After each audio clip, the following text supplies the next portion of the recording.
আজি আমি সেই খেলখন অনুষ্ঠিত কৰা 17 বছৰ হ'ল, কিন্তু কোভিডৰ কাৰণে আমি 2টা বছৰ পাতিব পৰা নাছিলে আৰু লাগাতাৰ আমি 15 বছৰে সেইটো চলাই আহি আছোঁ।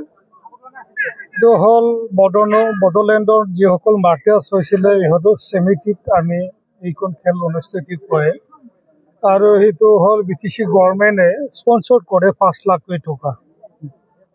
আজি ইয়াত আমি প্ৰায় বাক্সা জিলাৰ সকলো টিম ইয়াত অংশগ্ৰহণ কৰিছে আৰু বৰম্বা জুলি মৈদানত আজি 9 দিন ধৰি ইয়াত সেই খেলখন অনুষ্ঠিত কৰা হ'ব। প্ৰতি খেলৰ ৰাতিহে অনুষ্ঠিত কৰা হৈছে। ইয়াত লাইটৰ ব্যৱস্থা কৰা হৈছে আৰু অলপ এণ্টাৰটেইনমেণ্টৰ কাৰণে ছিংগাৰ্ছ আৰু এক্টৰ এক্ট্ৰেছ মাতা হৈছে যাতে ৰাইজৰ উপভোগ কৰাৰ কাৰণে যাতে সুবিধা হয়। ইয়াৰ গোটেই 10টা টিম অংশগ্ৰহণ কৰিছে। শালবাগান, গোসাইগাঁও, কোকৰাঝাৰ, বিভিন্ন স্থানৰ পৰা আহিব। অসমৰ আমাৰ হেৰি আছে, নলবাৰী আছে, পাঠশালা আছে। পাঠশালাৰ টিমটো হ'ল আপোনাৰ চেন্নাইৰ টিম হয়। তেখেতসকলে অসমত আছে, এই গতিকে এখেতসকলেও অংশগ্ৰহণ কৰে। খেলৰ জৰিয়তে আকৰ্ষণীয় কৰিব শিল্পী গীত মাতেৰে আছে, সেইখিনিও আছে।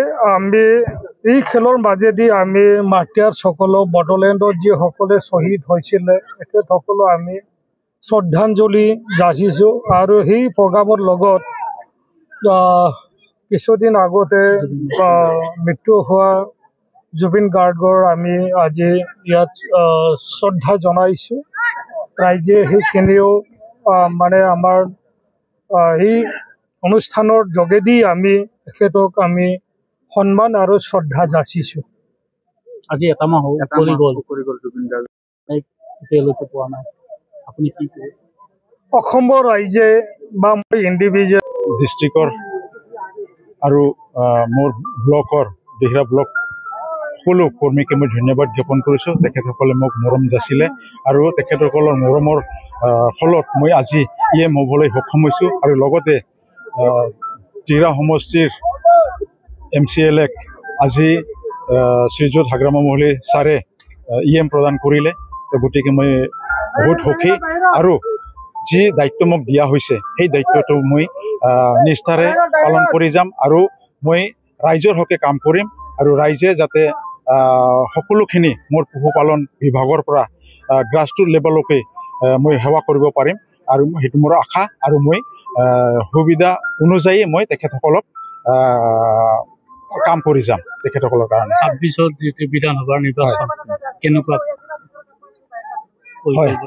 হয়, 26ৰ বিধানসভা আহি আছে আৰু আমাৰ 15টা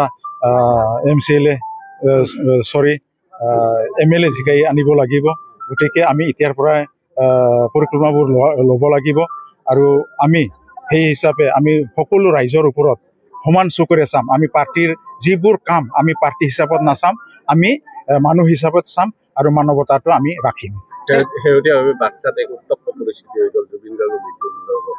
তাক লৈ আপুনি কিবা দুখ প্ৰকাশ কৰিব নেকি আৰু ৰাইজক কিবা আহ্বান জনাব নেকি?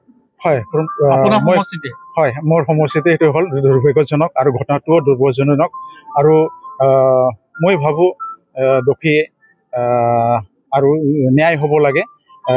যে আমাৰ ন্যায়পালিকা আছে, ন্যায়পালিকাই দুয়োফালে উভয়কে চাব আৰু ন্যায় দিয়াৰ কাৰণে মই জুবিন গাৰ্গৰ যি কাণ্ড সেই কাণ্ডত ন্যায় পাব বুলি মোৰ আশা। জুবিনে ন্যায় পাব লাগে। হয়, জুবিনে ন্যায় পাব লাগে, মই সেইটোকে কৈ আছোঁ। কিন্তু সেই ঘটনাক লৈ আচলতে আইন হাতত তুলিলে গাড়ী জ্বলাইছে, সাংবাদিকক আক্ৰমণ কৰা হৈছে, পুলিচ সাংবাদিক কেইবাজনো আক্ৰমণ কৰা হৈছে, গাড়ী ভাঙিছে।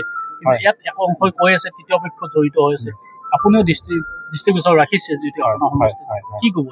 হয়, এইটো ঘটনাটো অতি দুৰ্ভাগ্যজনক আৰু এতিয়া প্ৰশাসন আছে, ন্যায় আছে, ন্যায় চাব কোনজনে দোষী কোনজনে নিৰ্দোষী। সেই হিচাপত প্ৰশাসনে নিজৰ ব্যৱস্থাটো নিজে কৰিব।